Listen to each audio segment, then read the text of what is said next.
To the third instalment and grand final of Series 2 of the ANU TechLauncher Showcase for 2020. And what a year it's been. This morning, we're all webcasting from the Australian Capital Territory.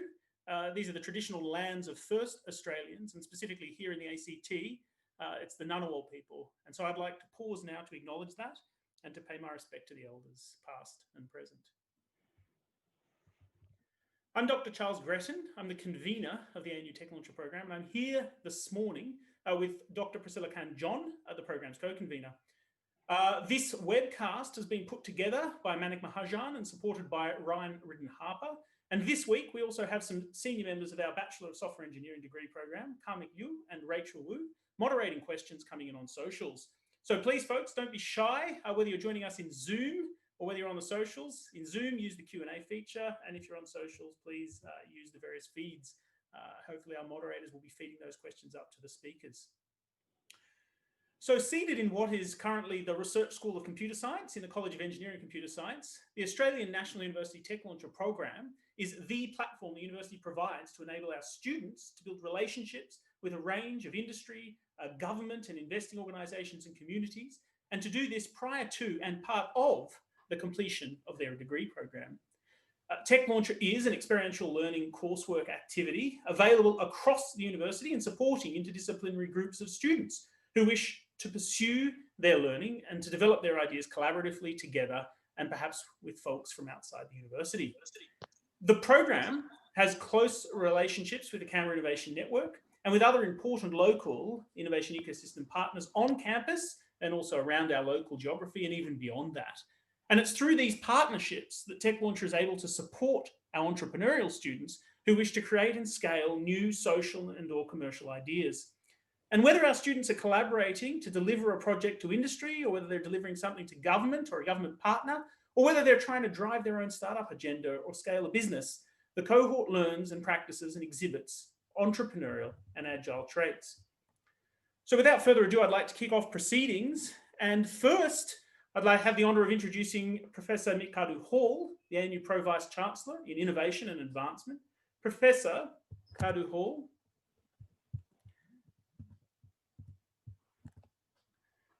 is an enduring champion of innovation and technology transfer and research commercialisation with a strong track record of involvement and support for startup companies. Professor Cardew-Hall is also a strong proponent of experiential learning programs in tertiary education and an advocate for our ambitious and energetic students.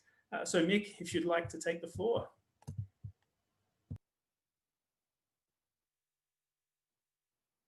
And unmute your microphone as well first. Yes, well, you know, even after a year of COVID and Zooming, I think we all still make those mistakes. Thank you, Charles, and good morning to everybody. I have to. I was a bit disconcerted to see my face pop up before me just then, and took me back a little bit, particularly since I looked a lot younger then as well. So I would also like to give my acknowledgement to the and respect to the elders of the traditional owners of the land on which we meet, and wherever you may be, and to those elders past, present and emerging. So TechLauncher is a flagship. It's a flagship for the university, has been for a number of years. And it's a significant event in the innovation calendar of the university. I think this year has been particularly challenging for everybody. And I think it's important to note that TechLauncher itself has been innovative in what it's done in terms of pivoting everything online in this way. And I would like to thank those that have been coordinating and helping deliver the program. But I'd also like to congratulate all the students, wherever you may be, in actually engaging with TechLauncher in this mode. It is not easy for you. We know that as a university, we acknowledge that. And I think it's testament that you've come to this point in the whole TechLauncher program and done what have you done. And, I think the presentations you will give today will be testament to both the coordinators and the organizers, but also yourselves in how you've engaged with what has been a significantly challenging time. TechLauncher itself is about promoting entrepreneurship. I think, I know this is a strategic initiative and a part of the strategic plan of the university. If you go to our university strategic plan, you'll find that entrepreneurship and promotion of entrepreneurship whether it's with staff or students, is a key platform going forward. And TechLauncher is certainly a key component of that.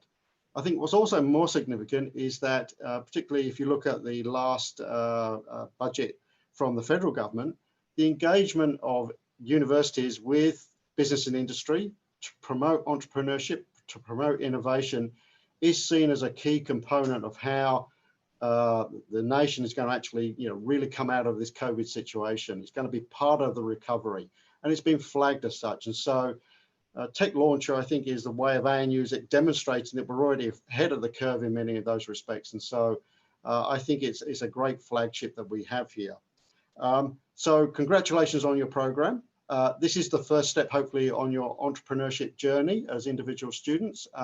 You'll graduate from here fairly shortly, and this hopefully will set you up on how you might, not necessarily, it's really about how you build your own future, build your own opportunities going forward. And I look forward to really hearing what they may be in the future when you become some of our valued alumni. So I might leave it there and hand back to Charles. Thank you.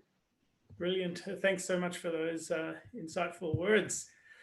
Next, I would like to invite Dr. Elaine Stead to share some of her insights, experience, and wisdom as a highly experienced professional in all aspects of the commercialization journey in life sciences.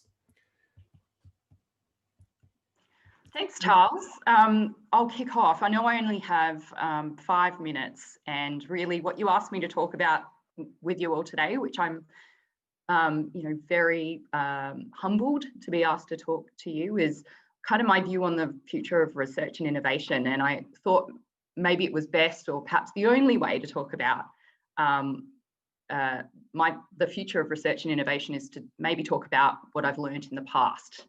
So I'll give you the top 3 things that I've sort of learned in my career in research and innovation, and how I think that impacts on how we might look at the future of research and innovation in Australia. The first is that opportunity is always bigger than it looks. And in fact, it's the classic iceberg. If someone had told me back when I was doing my PhD in biochemistry that 20 years in the future I would have a career in finance, I would have asked them what drugs they were on. And other colleagues of mine who are in my PhD cohort are scientists, and some are bankers, CEOs, and entrepreneurs, and other agents of change. And so, like any type of innovation, you sometimes have to go down a rabbit hole in order to see where it leads. So is a career in research and innovation. The opportunities are actually limitless, even if you can't see them yet. I think the training of creativity and critical thought, analysis and problem solving is actually a platform for many critical roles, particularly in this sector of entrepreneurship and innovation.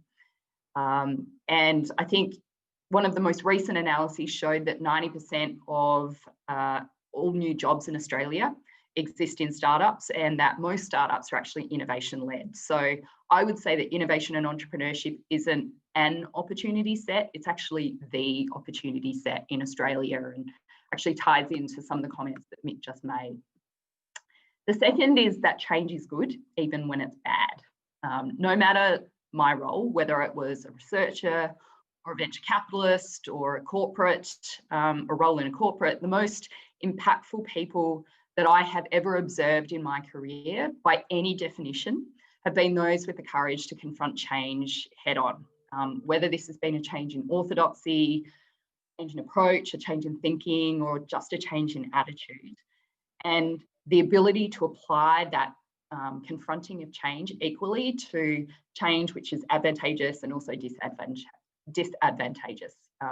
New industries happen because innovative people create new technologies, or necessity wills it to be so, and entrepreneurs create new products and new platforms, or see an opportunity to disrupt the status quo. So by definition, there is no future to research and innovation without agents of change, and there's no time in history where the world has stood still. So I think to truly foster the future of research and innovation in Australia, we've all got to embrace both change, but also the ability to be agents of change. And this means an ability to think differently, a willingness to be wrong and to share that information with the rest of the world, and the ability to articulate a vision that others can rally behind. The third, and I actually think arguably this is the most important, is that resilience and adaptability are the most important skills to foster. We've seen this year amidst a global pandemic, you know, how that's been an illustration of how vulnerable our world is and our lives are to change. And while for some it absolutely remains incredibly challenging, for others it's actually been a really positive filter. And the parts of our world that actually survive amongst all of this change will actually be stronger for it. And I've had the, you know, the great opportunity to play a number of different roles in the baton relay, which is the innovation spectrum, sometimes out of curiosity, sometimes out of ego, sometimes out of necessity. But regardless, I think that continual learning and adapting has forged a resilience that's enabled me to have a continued role in this industry, even amongst a global financial crisis, a pandemic, and many other shocks.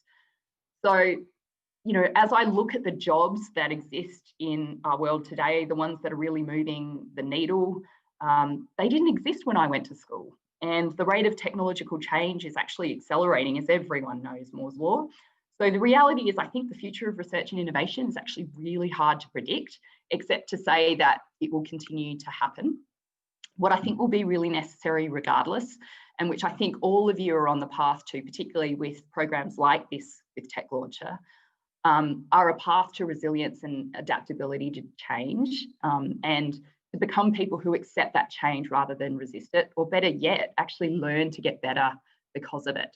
And the cool part about all of that is that your role in that future of research and innovation and entrepreneurship is completely in your control. So good luck. Oh, brilliant. Thanks for those insightful comments. So folks, opportunity is bigger than it looks. So jump down that rabbit hole. Change is good. Embrace it and create it, and be resilient and adaptive. Really insightful. Thanks so much, Elaine. Finally, on our invited speaker session, it's my pleasure to invite Dr. Sylvie Pirot to address the cohort and our community. Dr. Pirot is a communications expert and researcher who since 2011 has held a variety of core research leadership roles in the Australian Department of Defence's DST, in particular starting in the Cyber and Electronic Warfare Division. Sylvie's career includes experience of research cultures and organisations in Europe, the United States, and of course in recent times, Australia. So I am very much looking forward to hearing what insights and opportunities Sylvie sees on the horizon for our graduating cohort. Over to you, Sylvie. Right, thank you. All right, so I'm going to try to put up my slides. Okay, this is, yeah. All right, so there we go. See if that works.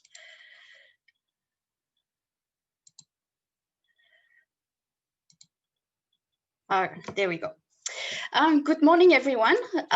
Before I start, I would like to acknowledge the Ghana people, who are the traditional custodians of the land from which I'm speaking to you today, which is Adelaide. And I pay my respects to the elders past and present. So I'm really honored to talk to you all today and to contribute in a really small way to this exciting event.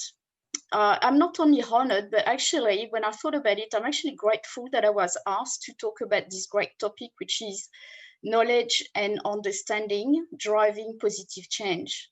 So I say grateful because when I was reflecting on the message I wanted to convey today, that provided me with a new and clear answer to a question that I hear from time to time in the course of my work at the Defense Science and Technology Group.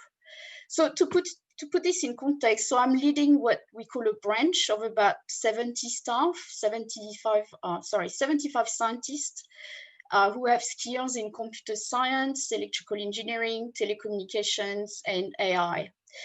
So I will talk later in a bit more detail about what we do, but the one important thing that happened to us this year, and I'm not talking about COVID-19, was the launch of our new Defense Science and Technology strategy, which is called More Together.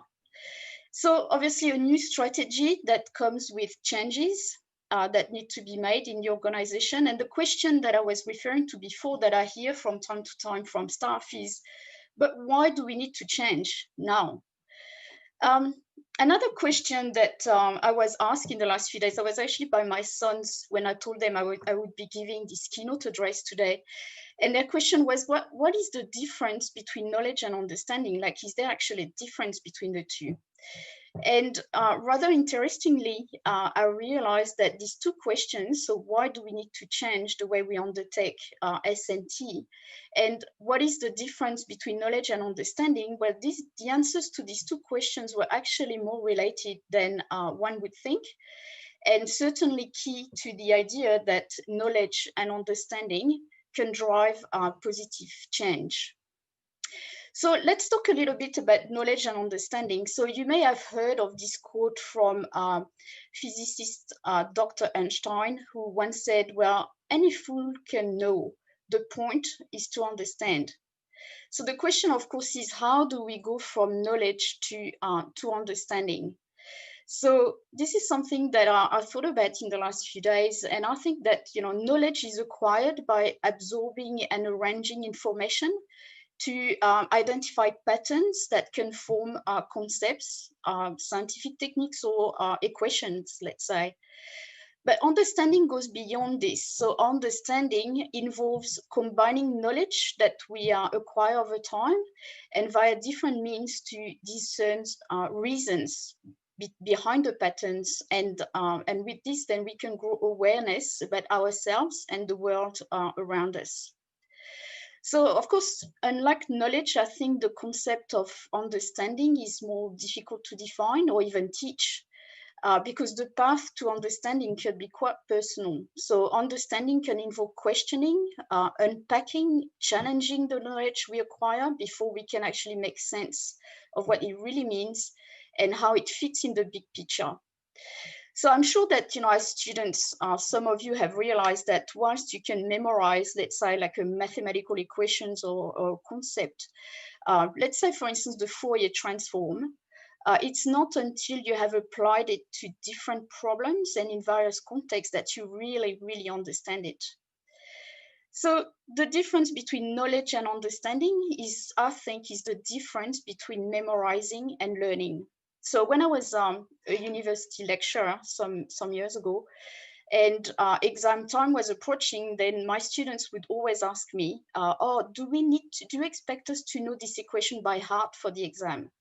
And I would always respond, "No, I don't expect you to know it by heart. I actually expect you to understand the equation." And what I meant was I didn't really care whether the students could recite a certain equation by heart at the exam, because I knew that this type of knowledge would be fast forgotten. I really wanted them to understand why we had this equation in the first place, where it came from, what it really meant. Because I think this kind of knowledge or understanding, you don't forget. So understanding, another aspect of understanding, which is quite important, as opposed to simply accumulating knowledge, is also necessary to adapt and evolve. So you really need to revisit new information and new knowledge as they come, or if they come, to refine your understanding. So again, I'm going to quote Dr. Einstein on this. This is an anecdote that I really like, is that at some point in time when he was teaching at Princeton, he was walking back to his office after giving his students their final exam. And his teaching assistant said, "Well, Dr. Einstein, wasn't that the same exam you gave last year?" And Einstein said, "Yeah, that was the same exam." And his assistant said, "Well, how could you give the same exam 2 years in a row?" And Einstein said, "Well, the answers have changed." So I think it's a good illustration that you are never really done with your understanding. You really need to look for more information, new knowledge as they come. So, you might wonder, in an era which is dominated by AI, we might wonder, well, is there a difference between machines? Sorry, what's happening here? Resume. Yeah. Is there a difference between the way machines and humans actually understand?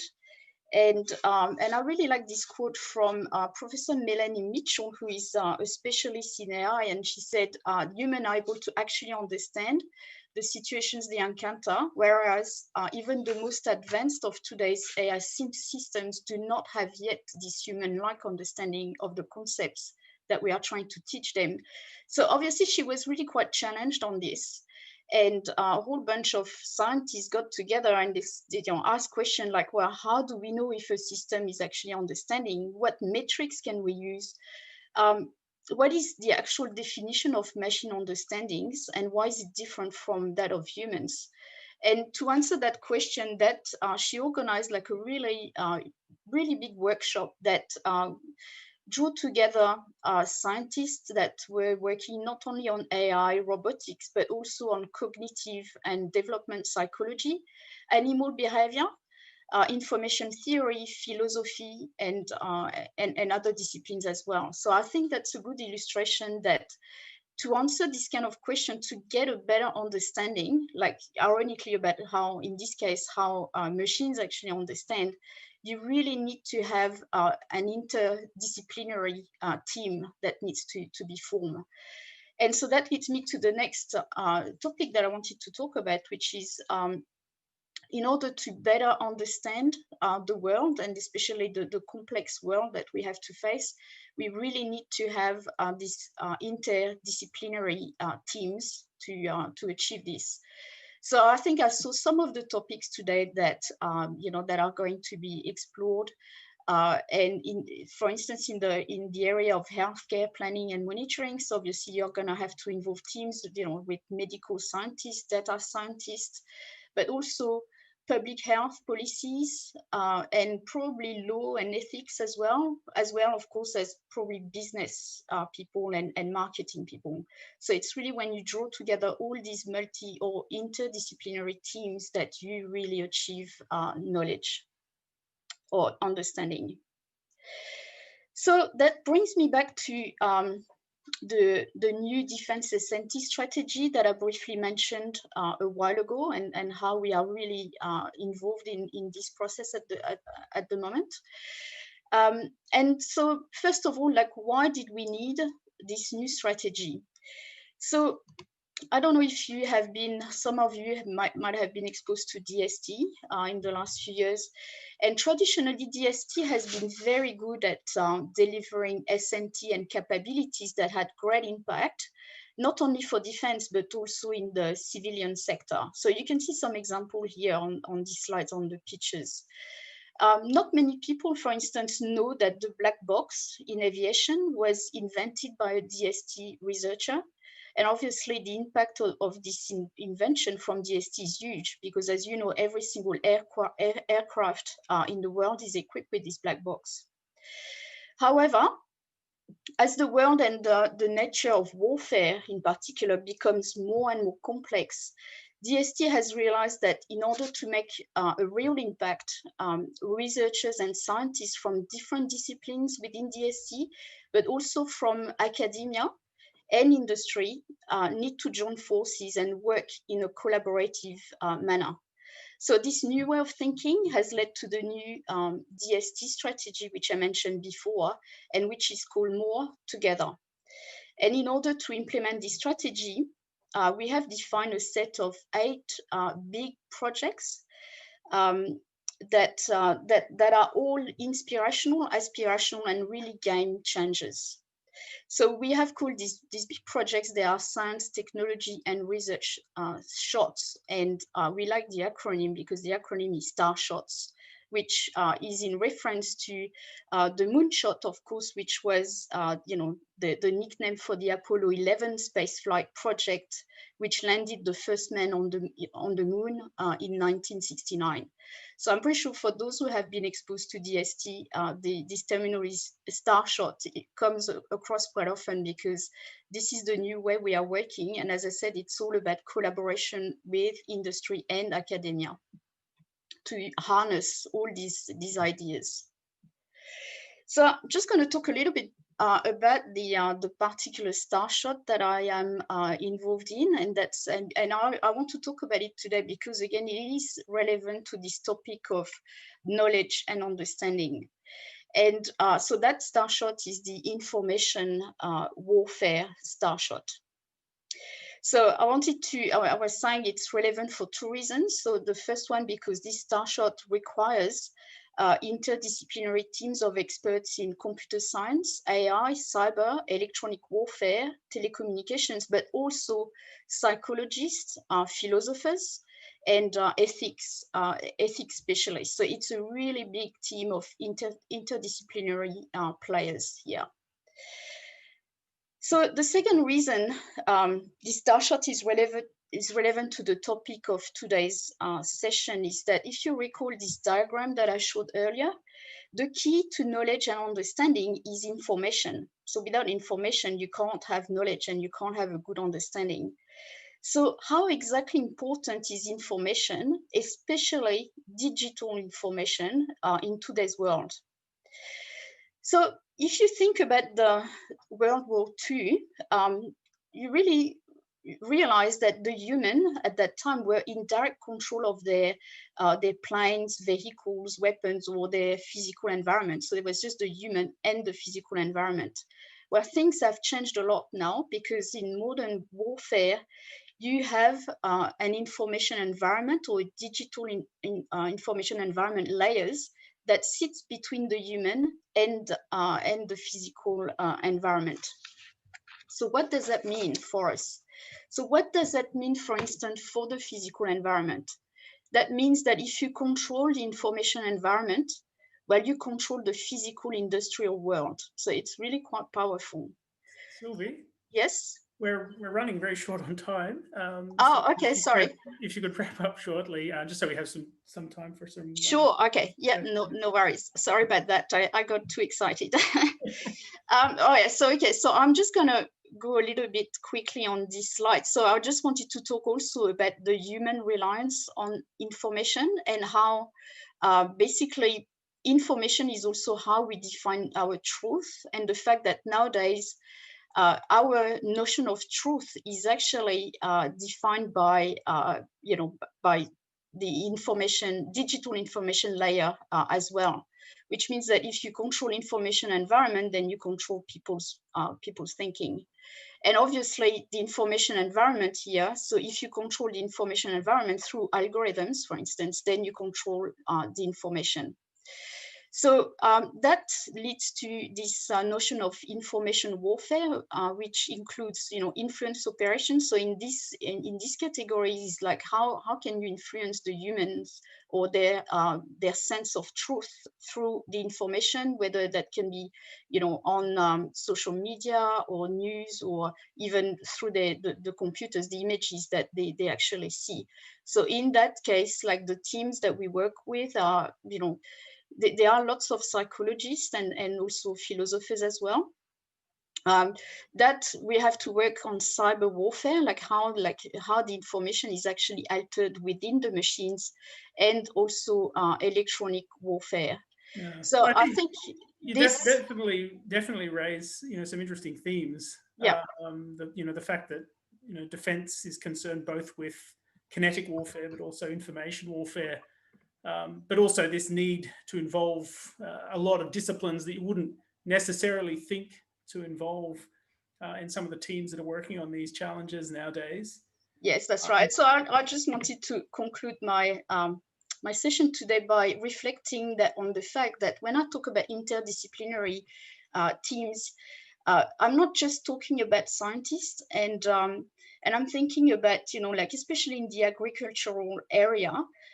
We really need to work also with indigenous people, for instance, because they have accumulated knowledge and understanding of the land for thousands and thousands of generations. And I really like this this saying by Uncle Louis O'Brien, who is an elder of the Ghana people, who says, I've heard him quite often say, "We'll do it now, together." And I think that really summarizes lots of things that I wanted to talk about during this keynote. So sorry if I got carried away and went over my allocated time. That's fine. So some really interesting ideas. And I mean, the notion of together in the case where you have cyber systems, which aren't necessarily providing you with raw information, but are providing you with compiled and digested information. it's quite a challenge. So our together nowadays means together with computer systems as well as with one another. And I mean, it's interesting from a defense perspective that you talk about agriculture. I mean, when you think about traditional industries, I mean, this is sort of to the panel, when you think about traditional industries in Australia, you know, let's say a quarter of the male population is employed in logistics, and we've had technologies to automate most of their tasks, you know, since the 70s really, and it's really a social change and a social need which will force those technologies on us. But of course, you know, as the US and Europe, you know, has labour shortages and automates these things, that's going to affect Australia. So how do we manage these tsunamis of autonomy, and how do we carefully manage our society and the fabric of society in these changes? Yes, I agree, and I think that's probably about again understanding where everybody fits in the equation, and where is the new place, the new role of the human in this digital world, and between, you know, because yes, the machines control the environment, but as we've seen, like, it's still the human is still there to some extent to provide, like, maybe some reality check sometimes. Like, you cannot avoid the fact that the human still needs to be in the loop. Mm. So, I mean, Elaine, do you want to comment on, I mean, we have a project running in the program this semester where a team is working with a venture capital firm, Main Sequence in particular, building sort of dashboards for them to be able to understand and interpret investment opportunities. And are you seeing a lot of autonomy sort of creeping into the fintech and venture space, or is it still a very... Yeah, seeing a little bit. So I think there is always a seeking to try and affix some sort of automation, particularly to selection. So VCs love to try and pattern recognize in order to understand which opportunities are likely to be more successful.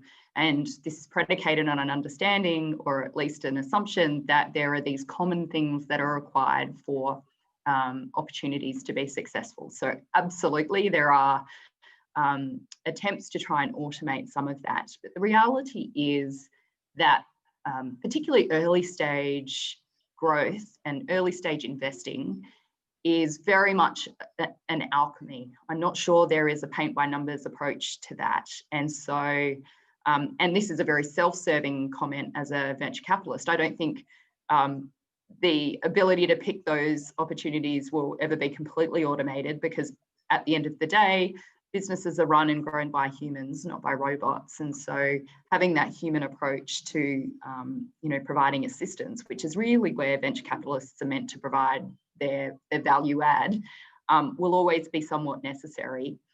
The question is, at what point does that percentage impact tip from being majority of human interaction to majority just picking the key metrics that are likely to be predictive of success? And we're still a ways away from that, but there are absolutely attempts to do it.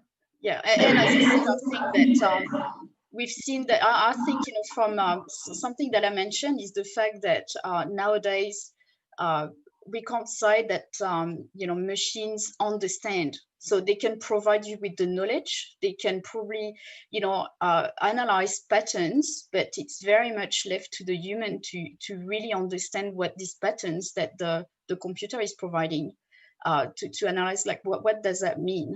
And only the human can have at this point in time, like, I believe, full understanding, as opposed to machines.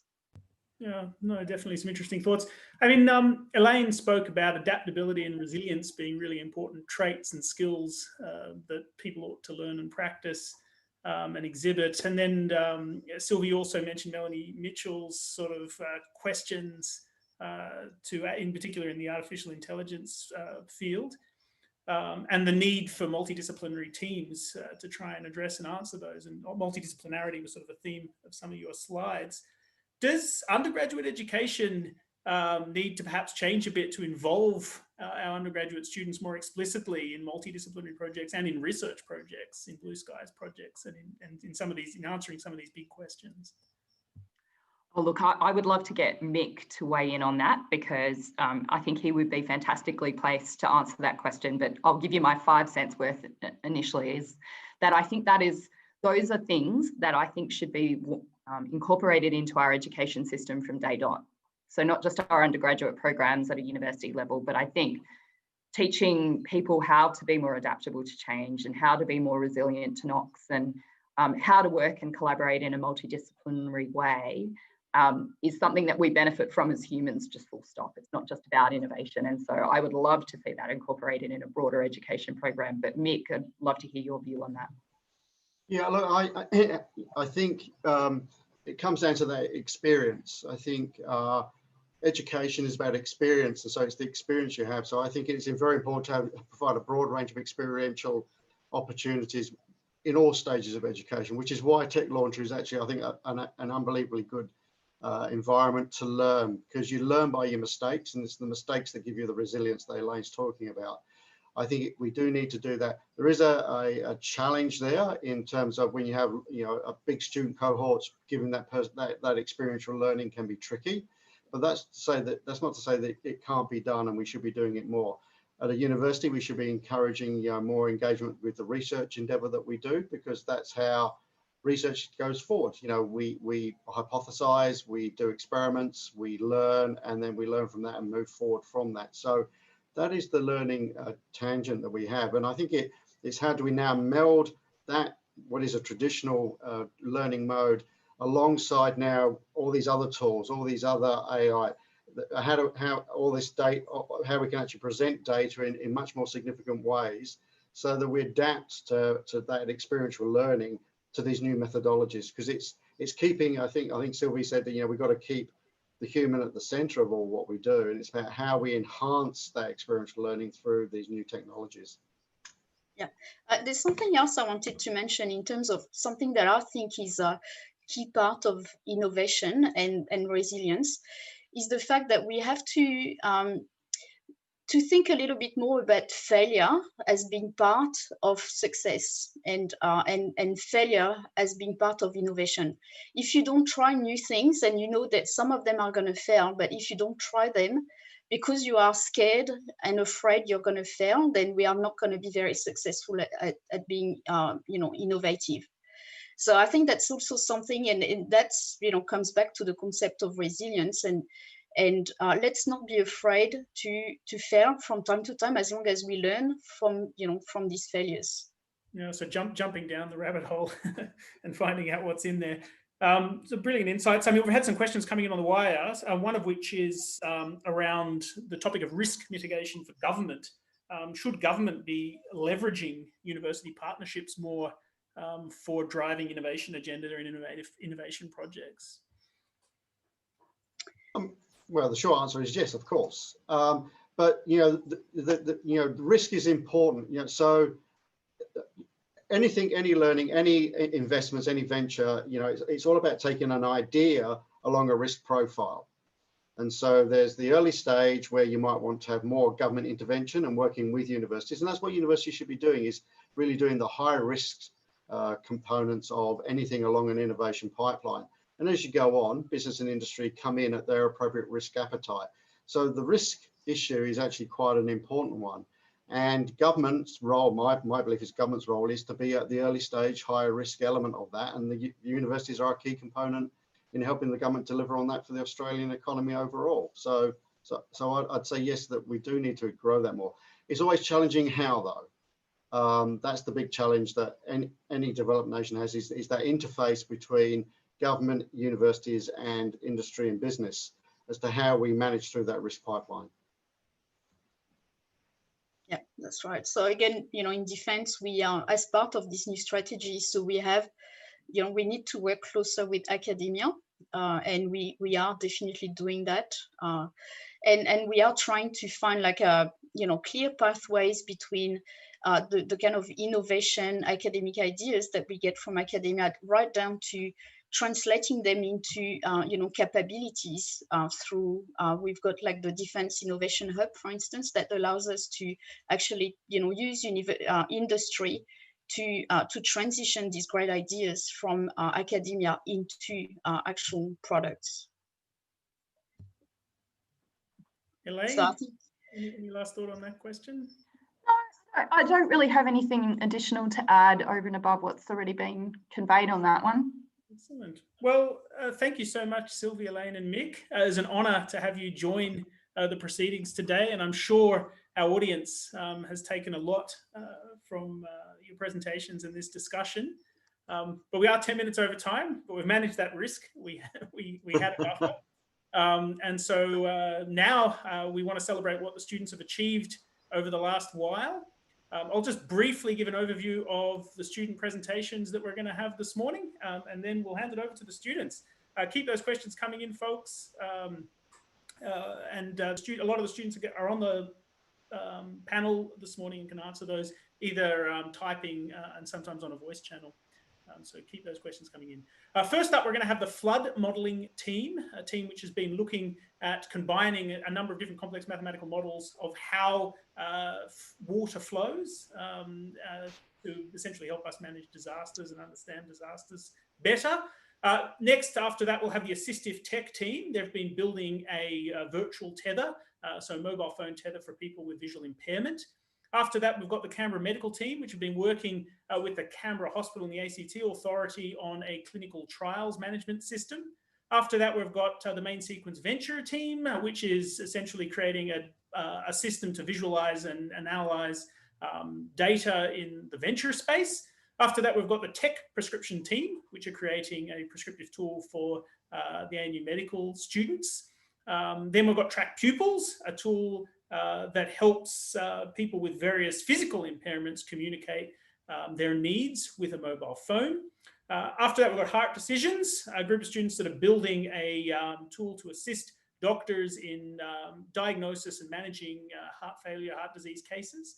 After that, we've got the Fire App team, which for those who are in Australia or those who've been in America recently, I suppose is a very necessary team. So they're building a tool to manage resources, in particular people in the firefighting campaigns that we run over summer on most continents nowadays. And then finally, we've got the energy storage group that are going to be essentially looking at some predictive analytics for managing renewable infrastructure. So without further ado, Manik, over to you. Thanks, Charles. Thanks again, Sylvie, Elaine, and Mick. Really insightful thoughts shared today around how to drive innovation, and really excited to say some of the things our teams have been working in this area. We'll kick off with flood modeling team. I read the other day in how last year we had bushfires, and this year we're about to have one of the wettest seasons ever. Can't seem to get the balance right and going to other extremes. And hopefully this team can help us fight some of these challenges in a smarter way. And we'll hear from them now.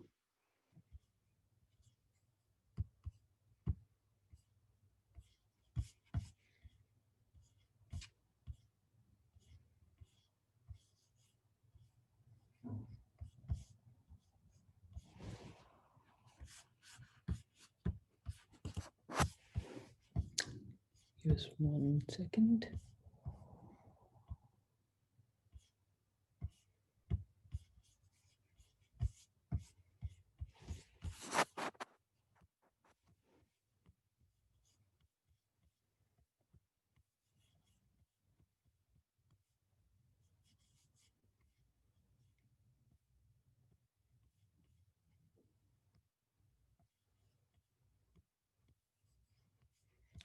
We're having some issues with screen sharing. Give me 1 second, please. And there we go.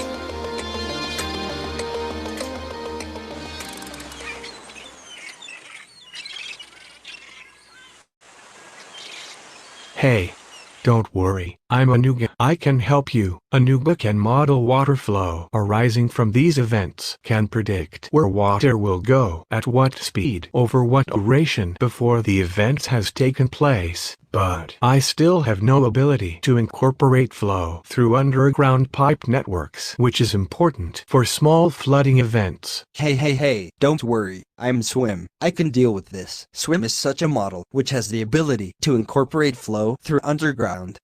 I'm a piece of free and open source software, like Anuga. I was developed by the US EPA. I'm very powerful. I'm sure I can solve your problem. So, why not directly couple us? Yes, this is what we are doing. Couple Anuga and Swim to simulate the flood, in which we use Anuga to model overland water flow and use Swim to model underground water in pipe networks. And so far, we have done a coupling sample. Let's watch the video. First, as a comparison, let me show you the water flow before coupling. Here is a model we built to simulate a simple terrain using Anuga. This is how water flows through this terrain without coupling with Swim. Turn to coupling model. This is the terrain model, built for the prototype of our coupling project. Here is an inlet, and here is an outlet. And, actually, there is a pipe from Swim, linking the inlet and outlet, but it cannot be seen, because this is Anuga viewer. The inlet is slightly higher than the outlet. Because of gravitational potential energy, water will automatically flow from the higher end of the pipe to the lower end. The water flows through the Swim pipe first, and then flows back to Anuga. In this process, Anuga transmits the absolute water height to Swim, and we added a coupling function to Swim, which uses the overland depth to drive the flow into the stormwater drainage system, and returns the water flows back to Anuga. The size of the coupling time step can be changed. At the linkage of the surface and pipe system, we can simulate the different hydraulics and hydrology situations when coupling Anuga and Swim. The theory is based on the research from Cordy Loron in 2018, which can get a good simulation resemble the real-world situation. At present, this model can only be used for circular inlets and outlets. However, in real life, the openings of the sewer pipes have many shapes. Therefore, we will improve this in our final prototype to make it more practical. It is hoped that, in the future, our work can reduce the impact of floods on the world and save people from suffering. It's a very interesting project.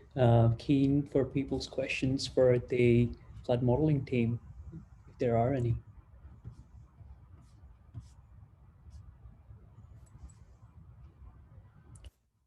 If not, I've got a question. I guess in terms of the volumes of data, how are we,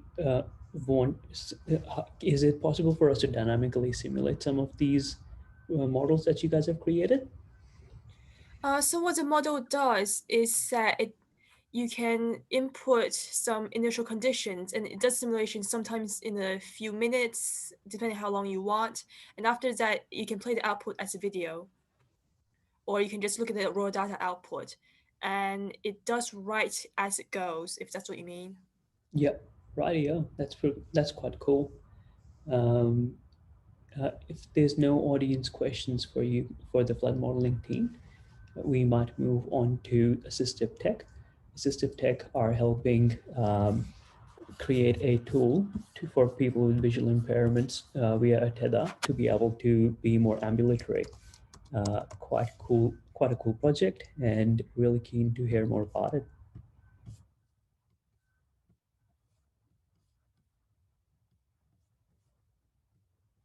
Hi, my name is Victor, one member from Assistive Tech Group. People like various sports to relax themselves.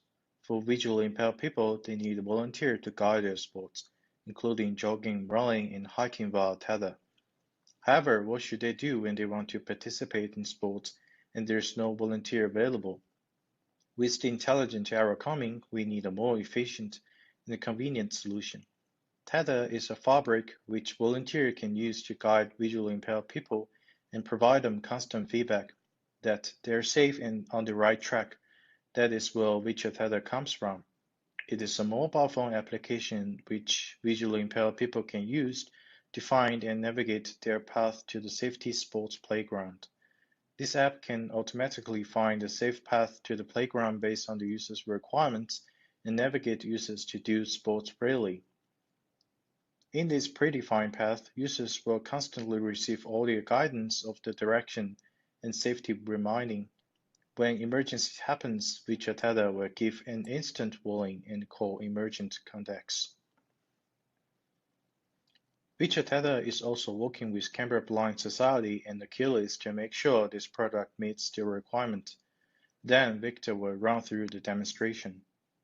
Hi, here is the demo of our Virtual Tether, as it is one of our goals to give visually impaired people more accessibility to our app.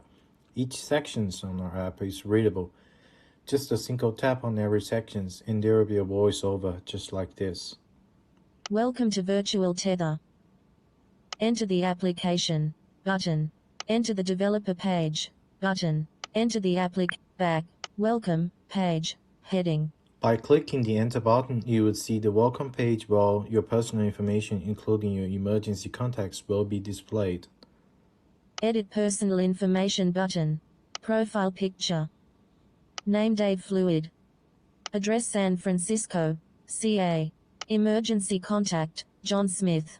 Emergency number 0, 1, 2, 3, 4, 5, 6. Select path button. Select path button. Selection, page, heading.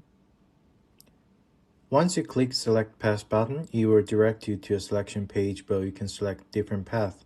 You can swipe to choose your favorite path and confirm it by clicking the red check button. Current path. Fellow oval selected. Swipe to select other paths. Confirm button. Confirm button. Start path button. Start path. Cancel the navigation button.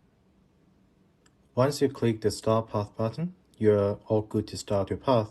In the navigation page, the Virtual Tether will update you the information about how much time you have spent, how long the distance you have traveled, and how many laps you have finished. Time. Distance. Laps. And Cancel once the you have navigation finished, button. you can click the Cancel button to cancel this navigation. Cancel the navigation. Start path. Next.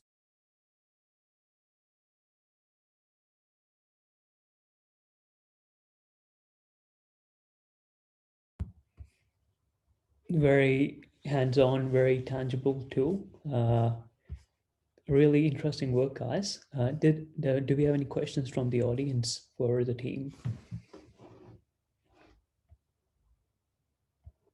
A question we've just received for the team is, how do you guys determine the parts where people need to go?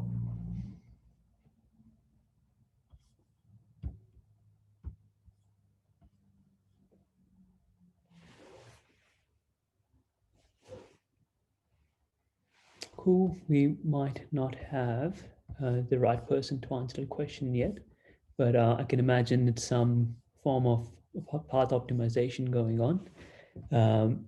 We might move on to the next team, which is Canberra Medical. They're helping the clinical trials unit at the Canberra Hospital to run data analyses in smarter, more optimized ways, which in the times of a pandemic, I can only imagine is a very useful exercise. Let's hear from them. Hello and welcome to our video. We are the TechLauncher team working with the Canberra Hospital's Clinical Trials Unit. As a quick background, the unit provides business support to clinical trials running throughout the Canberra Hospital, helping ensure that staff are managed correctly, funding is accounted for, and that the organisation is holistically running effectively. Today we'll be talking to you about our solution to data management within the Clinical Trials Unit pertaining to our proposition, progress and results. Firstly, data management across clinical trials in the Canberra Hospital is currently disjoint, owing to the spreadsheet-based nature of their work. This means that there are many time-consuming management processes in use and data is traditionally siloed, increasing data duplication and potentially resulting in out-of-date data being spread around. The Clinical Trials Unit subsequently is looking for a system which will both solve these issues and facilitate a range of opportunities moving into the future. The scope of the problem, in agreement with the client, was to develop a web-based tool which would Presentation.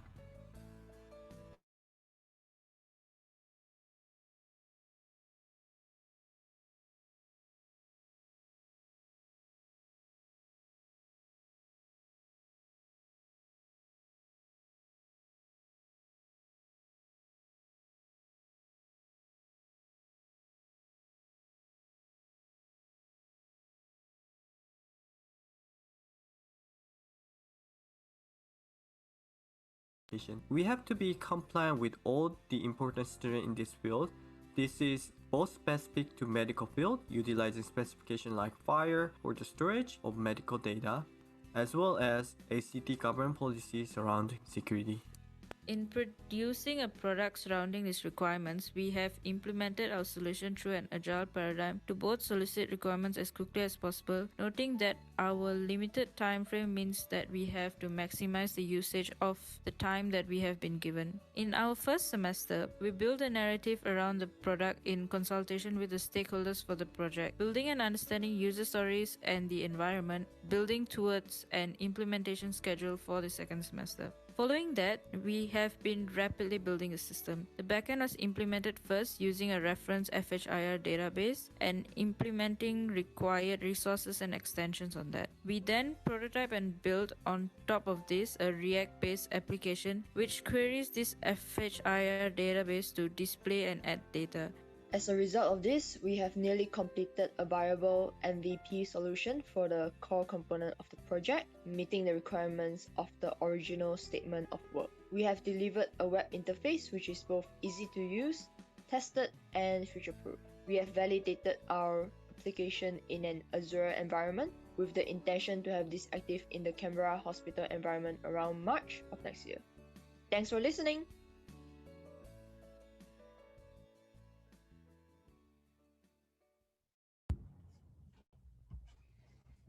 Wow, that's quite a project that they've got going on there. I know James is here, and we've got an audience question already.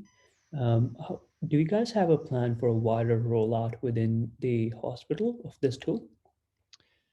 So this tool is designed for use within the clinical trials unit specifically.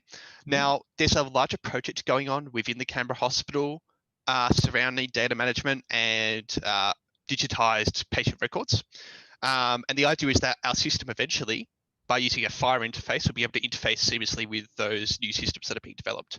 So our system is more so dedicated towards clinical trials, but it'll be plugged into a much larger system, which it'll talk hopefully seamlessly with. All right, fascinating. Thanks, James. It sounds like you guys are doing some really interesting work. And we've got another question from someone in the audience around how do you actually implement the optimization and in particular, how are you managing the data flows between the various different departments in the hospital? Yeah, so this is a bit of a tricky situation. So what we've tried to do is, well, to give a bit more of a background picture behind that, there are multiple sub-clinical trial units within the, I suppose, the umbrella. So there's one team working at cardiology, there's one team, there's other teams around. And they all have their own separate trials going on. So the idea of this system is that the previous data siloing was between mainly administration as well and between those individual units. So the idea with this system is that there's a one source of truth now. So if during day-to-day work, people need to log stuff into the system, they could just go into the web-based tool. They could say, oh, this patient's done this particular activity, this patient's been here, we've logged some hours, that kind of thing. So it's meant to be a holistic, comprehensive function there. And then administration can log into the same system, and then they could pull data from a summary level. So the idea is that this just replaces all of the individual pieces of documentation that people have been using before. Fascinating. Sounds like you guys are really on the cutting edge of clinical trials data right there. Good job, guys. Keep it up. Next up, we've got the main sequence ventures team who've pooled together various sources of information to help people such as Elaine and Mick and others within this venture capital space make the best use of information to find the best ideas to put their money behind. Let's have a look at some of their insights and work in that space.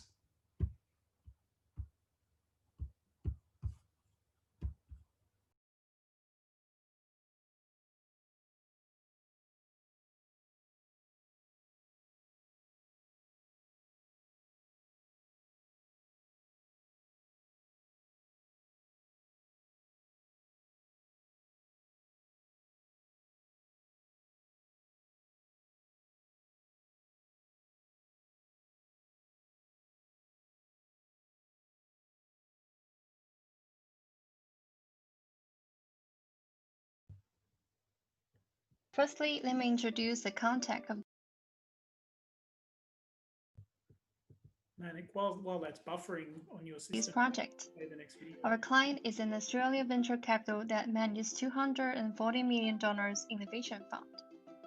It aims to discover and invest in potential startups and researchers in deep tech fields. In order to find those talented startups, they analyze their financial data with complex structure by using Excel. However, due to the limited function in Excel, it has restrictions and may raise some problems. Currently, they input data by hand and store the file in a local disk. Then everyone needs to update the file if anything is deleted or modified. What's more, after they've done a lot of repeated work, they only can get some simple charts and basic analysis results. However, problems can always bring opportunities. So we decided to build an interactive dashboard that can store the data in a cloud and using management interface to increase their work efficiency. Then automatically pop out the visualization charts, do portfolio tracking, perform time series analysis, and other comparisons. Here are the techniques that we used, include MySQL, JavaScript, Amazon Aurora database, and Tomcat server. After 2 months of developing, it works now. First, we log in the system. And we could see the overview information here.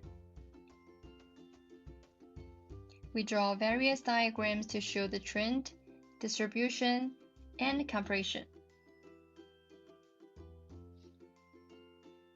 The navigation bar on the left group into different themes. By selecting choice below, it will send us to the specific complaint page. So we could check the variations, proportions, and cumulative value. On top of the page, we could add, delete, modify the data in the deal form and complaint form.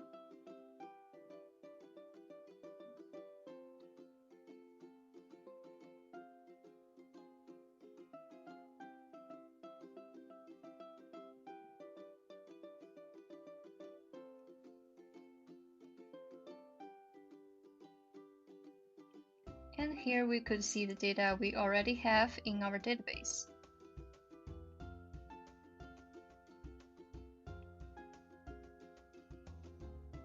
In this way, not only can we help our client to discover real talented tech companies, let them to solve global problems, but also provide a solution reference to other venture capitals. In the end, thanks for the kind support from Stella, the professional guidance from Richard, and the efforts of all team members. Thanks for your watching. Amazing. Really fascinating to see just how real we can make decisions with the power of information. Do you have any questions from the audience? A question that's just popped up is how customized can we make how the information is presented based on what people might be wanting to look for? So is there a way for us to tailor or personalize the portfolio dashboard?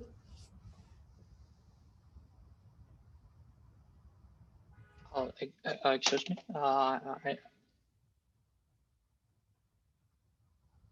Go ahead, Jing. Oh yeah. So can you? Sorry for the. That's okay. Missing. Yeah. Can you repeat the? Is it possible to personalize the dashboard for each individual user, or is it just a one dashboard that is accessible as an interface? Yes, there are the dashboard that have been already designed for every user. Yeah, just one type. Cool. Yeah. That's fascinating.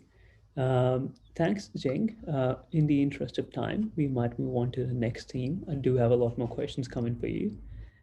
Next up is Tech Prescription, a team that is helping us smarten how we prescribe medicine to people in hospitals. So really on theme with healthcare, and keen to hear more from them. Tech Prescription, train and prepare. For medical students, it takes a lot of efforts to become a job-ready doctor. There are a lot of challenges in knowledge, experience, and skills. One of doctors' biggest responsibility is to give the right medication. According to Dr. Claire, medication can go wrong in many ways. Most errors occur in prescription, making up 39%. And if we look further into the causes of prescription errors, there are 4 major causes, including individual factors, which is also the only controllable factor for medical schools. Therefore, sufficient prescribing training is required. To provide sufficient training for medical students, it is traditionally done on paper, but now hospitals are moving their prescription systems online. Unfortunately, most schools have fallen behind due to the lack of online training tools. With challenge, it comes the opportunity. An online training tool for medical students, starting with our client, ANU Medical School, can be developed to fill the gap. We, tech prescription people, are here to deliver our solution. Our product will be an online website with a database designed for the need. Students can log into their accounts and do their mock practice. They can do it from school or from home. Front-end solution is a basic web development. For backend, we adopt MongoDB. Compared with others, MongoDB is efficient in storage and is flexible with data. For the database structure, Spring Boot will suit the need systematically and it can handle future upgrades. Here we have some sneak peeks of our initial product. A student user can register an account and log in securely. After that, they will be able to practice prescription writing. The format will be similar to the ones in real work. And then, the user can add records or delete records or review a specific prescription. We have finished the initial product by now. It is a minimal viable product with the most basic functions mentioned before. Next year, we will add extra features based on user tests and feedback. Once the product is finished, ANU Medical School will use it for training purpose. It will make students more prepared. We also see the potential expansion of this tool nationally, making junior doctors prescribe safely. Thank you for listening. Fascinating project, and again, such a real outcome for how we can help deliver healthcare training to ANU and students and wider in the future. Do we have any questions from the audience for the team? I guess one of the questions that I have is in the mental capacity contrived landscape that medical students tend to operate in, has there been some consideration to how this might tie into other tools like Anki's that medical students use? But so far we haven't so those are out of consideration right now because those are for the later stage of development. So we only have conducted our very first user experiment. We have to conduct more experiments to draw to the conclusion. So it is yet too early to say. Yeah. All right, fascinating. So glad to hear that you're already thinking about stress testing your product with people on the ground. So keep that up, guys. Keen to see how you guys mature in your project's journey. Thank you. A question we have from Chris, whilst we're on there, is there any pharmacological data included for error checking in the system and to help give the people using your tool some feedback to learn and recalibrate the learning process in due course? Yes, so it is a proposed feature in our system, but it's yet to be realized because we are still requesting for the actual library from ANU Medical School. So it's in process and it's basically for the later stage development. So yes, it'll be included for next year. There you go, Chris. The guys are already on top of it. And you've got some, judging by Chris's comment, I'm guessing that's a feature that'll come in handy. So moving on, we now next have another team working within the healthcare space, looking at bioinformatics and physiological data to help create more smarter ways to help people with visual impairments and disabilities navigate everyday life. The team's name is Track Pupil. Let's hear from them now.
Fascinating project. Do we have any questions from the audience for the team?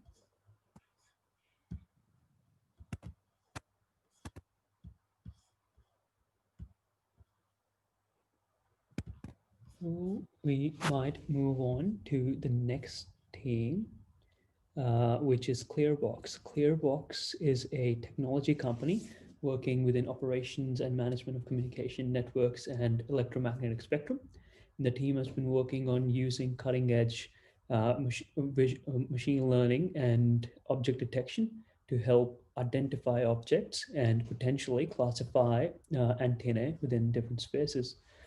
Let's hear from Clearbox.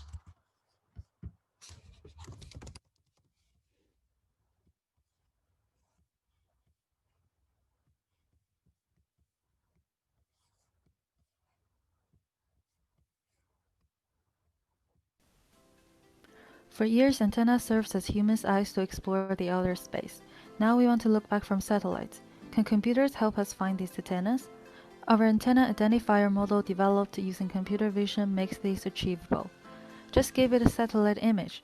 The model will point out all the antennas in it, or not, if it does not contain any. Our project is a research project on the capability to identify antennas from satellite images using computer.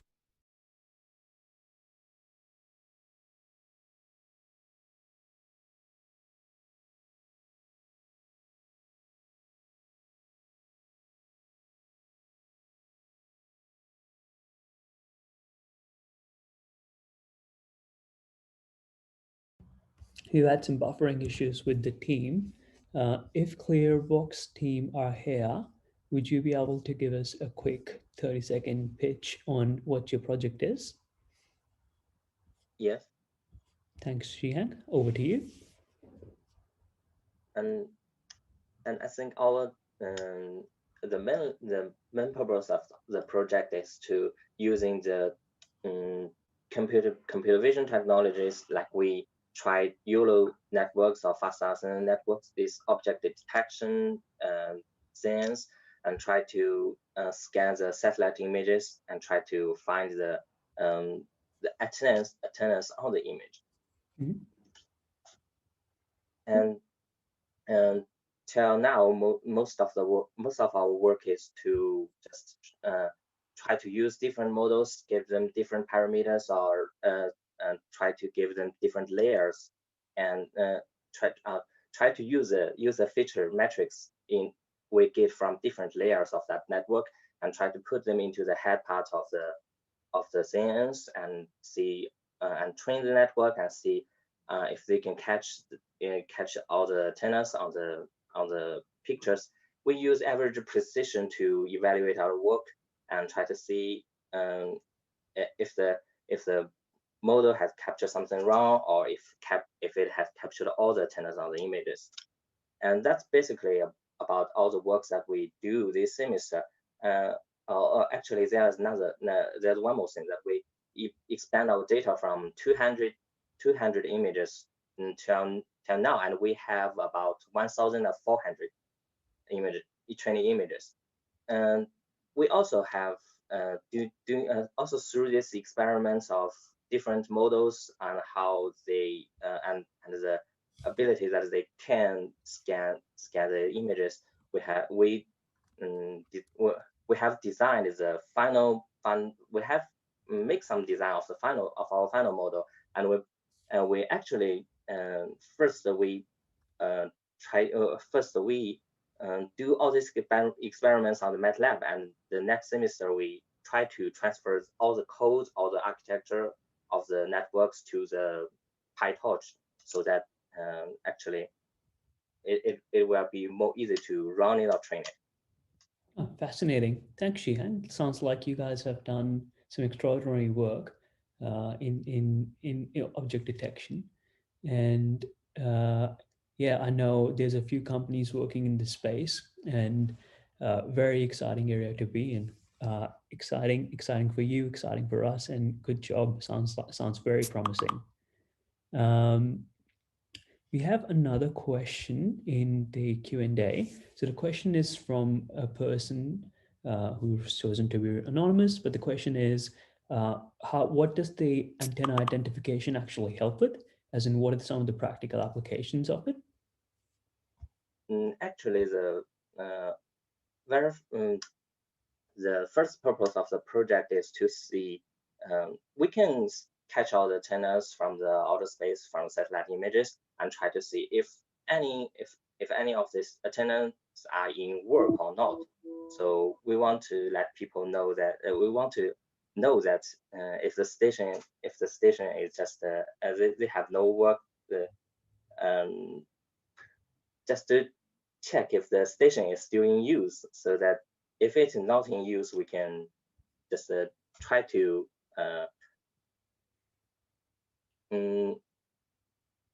I think Right. I Start think finding if or not the stations with these antennas are operational as one of the use cases it's to not help operational, so we can make an advertisement for it. So with you.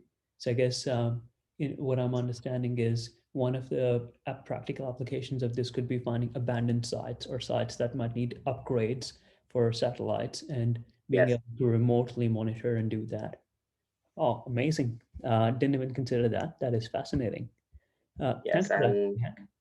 and actually what's more is that we are actually we currently now we are checking these antennas, but we build the models that can do the tiny small object detections, and that is really meaningful and will have a strong impact. Just those objects like cars or the traffic lights or anything, or even the passengers on the road, they can be small objects. So if the network architecture can detect antennas, in the same way it can do all these jobs. So we can analyze a lot of things. I just do this work. Fascinating. We're running a bit short on time, and as much as I want to learn more, I might have to take more questions on note. You guys have the contact details for clearbox@gmail.com, right? Yeah. And Charles will share details in the TechLauncher LinkedIn page also. Feel free to get in touch with any of these teams, and I'm sure they'll be more than happy to delve into detail. Thanks, Jian. Moving on to a team called Heart Decisions, who are helping put granular healthcare data into the hands of doctors to help inform how they can provide patient-centered care in real time. Let's hear from Heart Decisions. Hi everyone, we are Heart Failure Decision Support 2 project team. These are our team members. Heart failure is a serious condition that is even worse than the majority of solid organ cancers. 104,900 people aged 18 and over had heart failure in 2017 to 2018, based on self-reported data from the ABS National Health Survey. Heart failure mainly affects older Australians. 2/3 of adults with heart failure were aged 65 and over, and there are around 4,200 deaths due to heart failure in 2018. The current system of Canberra Hospital exists several problems. Firstly, the current data storage is a mess. Data is kept on different devices and some are even paper-based records. Moreover, patient information or symptoms are recorded by different doctors. They may have different writing or expression habits. Therefore, a doctor may get confused when he or she checks the record written by another doctor. Finally, plenty of clinicians do not keep themselves up to date to the latest heart failure guidelines. For example, the clinicians may use the guideline of 2016. However, the guideline of 2018 has already published. Therefore, in some situations, patients cannot receive the most effective treatment.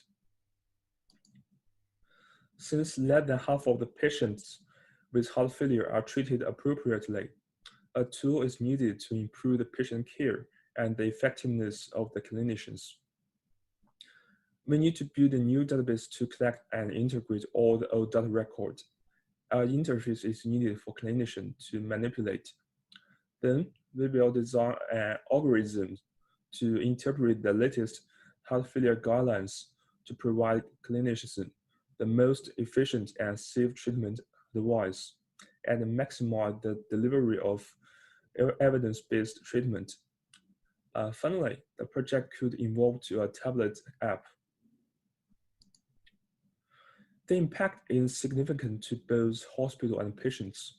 For hospital, The project will increase the efficiency of querying and updating patient data. Moreover, with the instruction of the latest heart failure guidelines, the clinicians will provide treatment advice with high accuracy. For patients, they will get better treatment and therefore they have higher chance to get cured. All in all, the most important impact of our project is that it saves lives.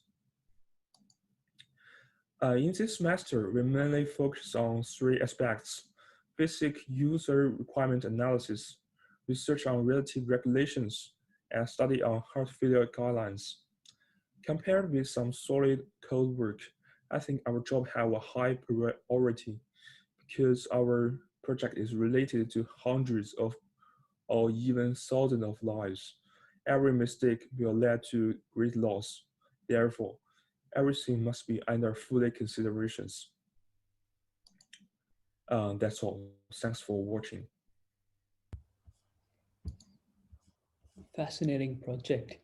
We're running a bit short on time, so we might have to take the questions on note so we can provide enough room for all of the rest of the teams. Next up, we have Fire App, a team that's helping bushfire managers better find ways to model how they can manage bushfires and the events like thereof next time they occur. Let's hear from Fire App.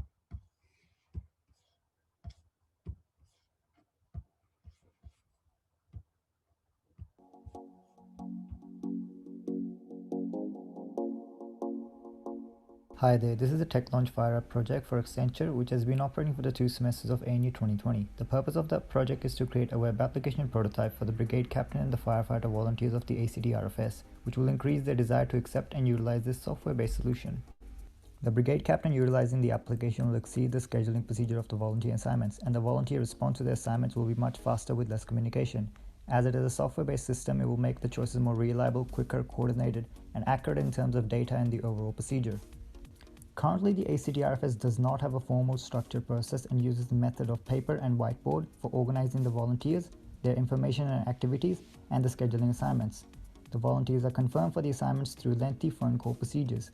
These procedures are inefficient, time-consuming, and can be not data accurate, and has been identified as a bottleneck in the overall response process. Standardizing this process with a software-based solution will be able to exceed the overall process, which is very appropriate and important for an emergency department. The scope of the volunteer selection is to provide valid scheduling options with an intelligent system providing the most suitable volunteers meeting the criteria. The scope for the volunteers is to have a more direct input into their responses and their information management. The primary users of the solution are the brigade captain and the volunteers. The solution allows the brigade captain to enter an asset request and be given a recommendation of volunteers to fulfill that request. The system provides a brigade captain with the freedom to modify an automated recommendation, such as adding, removing, and switching volunteers while still ensuring that all the asset requirements are satisfied. The brigade captain will be able to see the availability status of the volunteers assigned to a request, that is, whether they have confirmed their availability for that shift. The volunteers will no longer have to answer lengthy phone calls, but instead visit the application, read the details, and provide their response with a single click.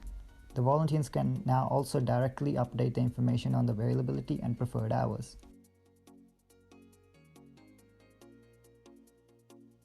The application is developed using the Node.js React TypeScript front-end framework, the Flask Python backend framework with Minizinc Intelligent Library, the MySQL 8.0 database, and in the Docker container environment. The overall greatest achievement is the interaction and communication between the brigade captain and the volunteers, and the increased speed and accuracy of the overall procedure. We hope for the best that the project will be able to receive great feedback from the ACDRFS. So thanks for taking the time in viewing the Fire App project presentation.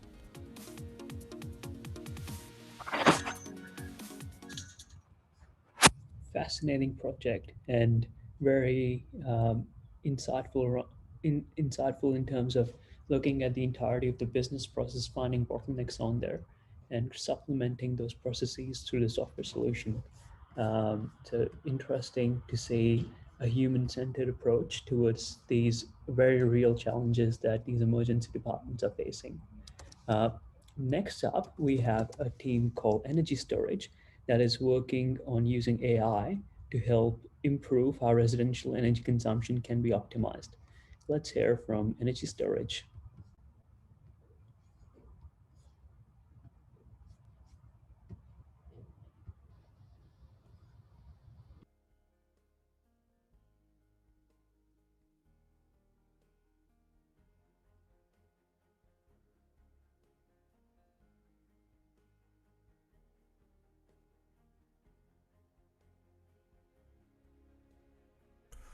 First of all, open our page.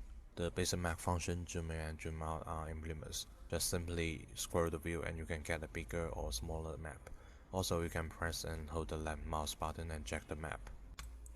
The next function we will show is changing the base map. There are 4 kinds of base maps. All these maps allow you to have a better view on the map style. Coming to change layer function, this function mainly focuses on showing the chosen energy distribution. When you click the box, it will show the distribution of related energy on the map, and different layers can show at the same time, just like what we are doing currently.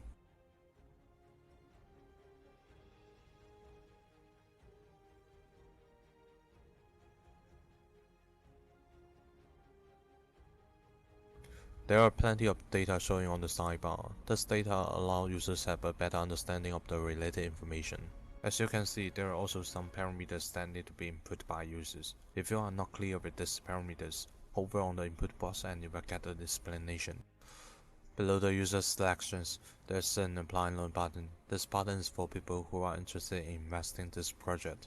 Users can click related bank name and it will direct you to the bank's loan page. In the tutorial page, there's a gallery briefly showing how to use this website to get the information the users want.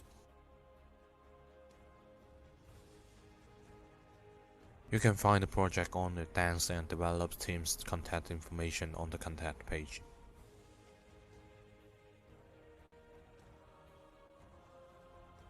In the About page, we want to tell the users about ourselves, what promotes us to initiate this project, what we are doing, and what data and API we are using. For the last page, FAQ, this page will give you a quick solution for any problem you meet during use. From top left corner, you can simply choose your way to select the area, either by a point or a polygon. When you click a point on the map, it will return the data information automatically. When the users finalize the related parameters and click the Calculate button, it will return the ROI and IRR according to the inputs.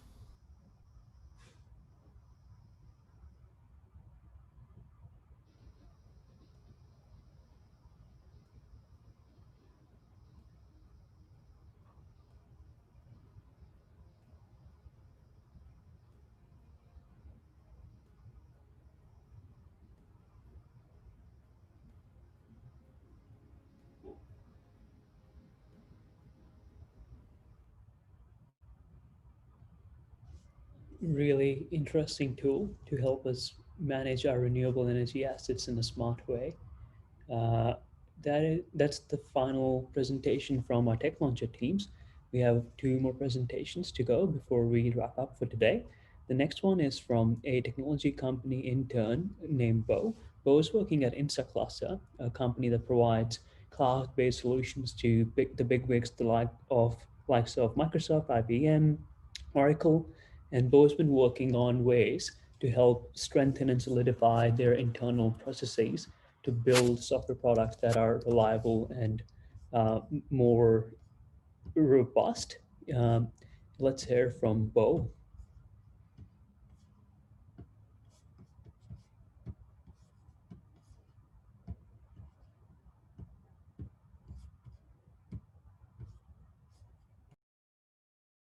What is a Porter? Porter is a smart informed alert system I developed for the InstaClass. So why InstaClass need Porter? The main reason is the developers will ignore the alerts from PagerDuty during the pre-production period. So the InstaClass use the PagerDuty to inform that the developer that something happened in their cluster. Why developers will ignore all these tests? The first reason is it's too hard to find all these instances. Imagine you are the developers named Greg. You can see that on the left side there are so many indexes and all these indexes is mixed. So it is hard for you to find it from them. And you can also imagine that there are hundreds of these indexes. So it's really hard. And other reason is PagerDuty just keep alerts for 10 minutes. So it is impossible for developers just look and stare at the PagerDuty website every 10 minutes. And this will result serious problem. One main serious problem is it will result bugs, because normally alerts related to the bugs, and missing the alerts means you missing the potential opportunities to fix bugs. And what PagerDuty can do to solve this problem? So Portal will pull all these instances from the PagerDuty and push them to the reluctant developers by stack. So which means the developers do not need to log into the PagerDuty. They do not need to find it themselves. All these instances will just stack to themselves. Portal is a command. Portal is combined by two parts. One part I call it commander. So it is a fast server that can receive the commands from user and responsible to them. It will generate the rules according to the clause, and we use this part to set the user reference. And other part I call it soldier. So this part is a person application which will pull all these alerts from developers. This is how a portal works, and the first step is user, they can set a command to the Slack, and then the Slack will set all this message to the Flask servers. Flask servers will generate the rules, and then it will go to the servers. And PagerDuty will get all these servers to the message and then push them to the developers. And the last part is what the portal looks like. So you can see the application. Below the application, there is a portal test, and people can get messages from that channel.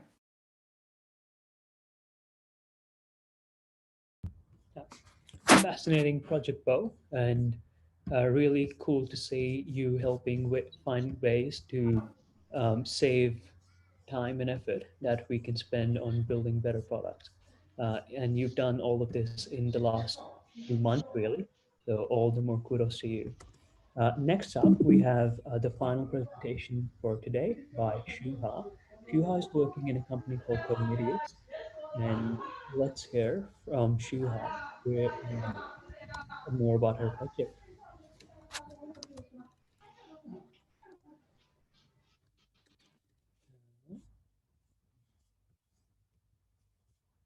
We seem to be running into a technical issue with the presentation. Shuha, if you are here, I can see you right there.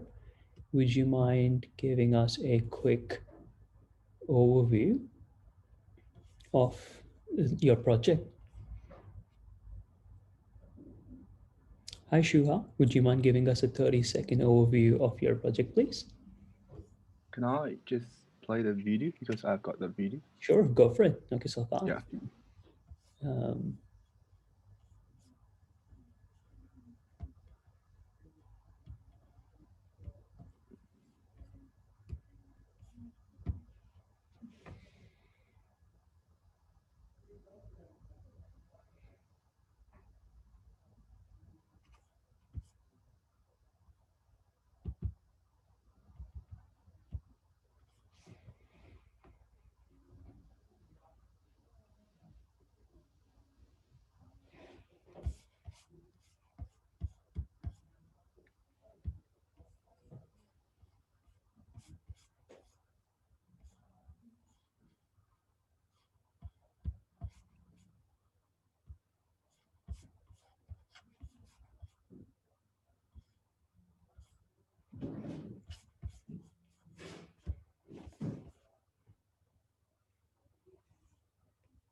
Hi, I'm Wenrui.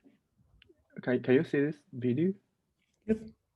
Yeah, we both collaborated to finish this project, and she's my colleague. So this is her pitch. Perfect. Project is about AI integration into robotic process automation in governance. RPA systems are used to automate standard repetitive tasks using computers. However, when it comes to more complicated and dynamic tasks, we require intelligent agents and machine learning to help humans make better decisions. It is about proof of concept. RPA helps humans automate business processes efficiently. Without the support of AI, decision makers could end up making poor decisions. These are the stakeholders, with the first three direct stakeholders and the others potential stakeholders. I used Blue Prism in my project. It provides VBO as adapters to user interfaces of computer applications. The use case in this project is education system. When we have a table filled with course names and student scores, along with feedback from students and teachers, we may want to do the following activities. Since there is only one numerical variable involved, I use the interquartile range in outlier detection. When we have IQR, we can get lower extreme and the upper extreme. The outliers are those values fall beyond those extremes. The pictures demonstrates the hierarchy of recommendation system. I use the hybrid filtering technique, which is a combination of content-based filtering technique and a collaborative filtering technique. So first, content-based filtering technique.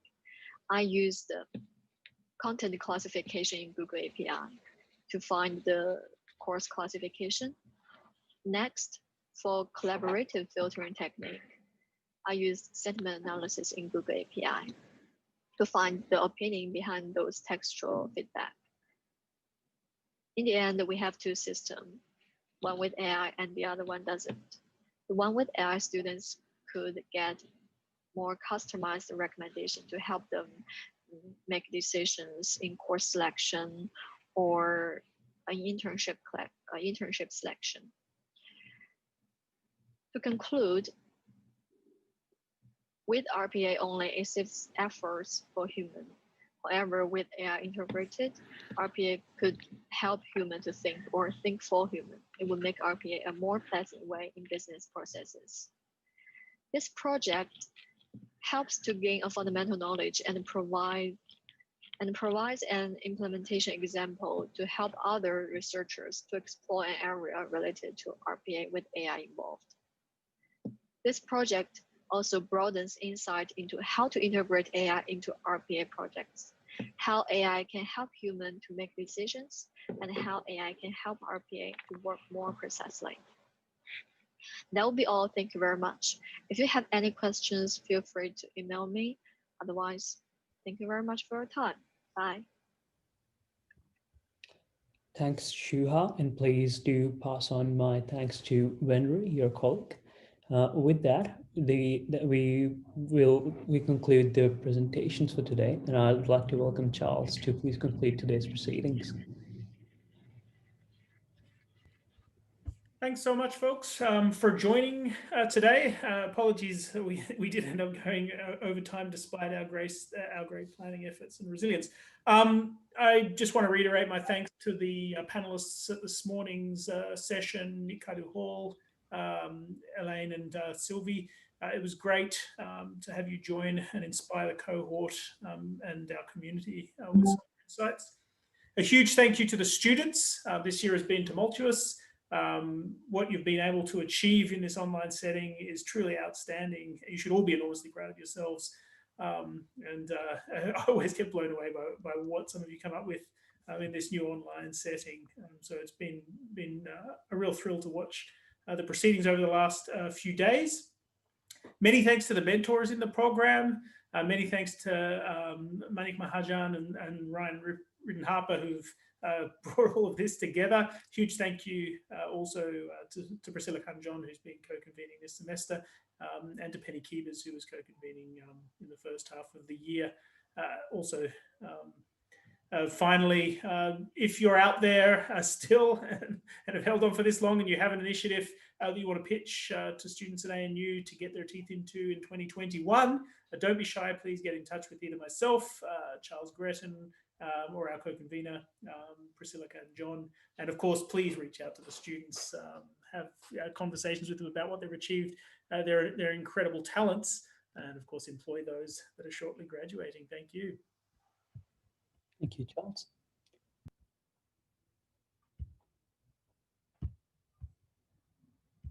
See you guys later. Bye-bye.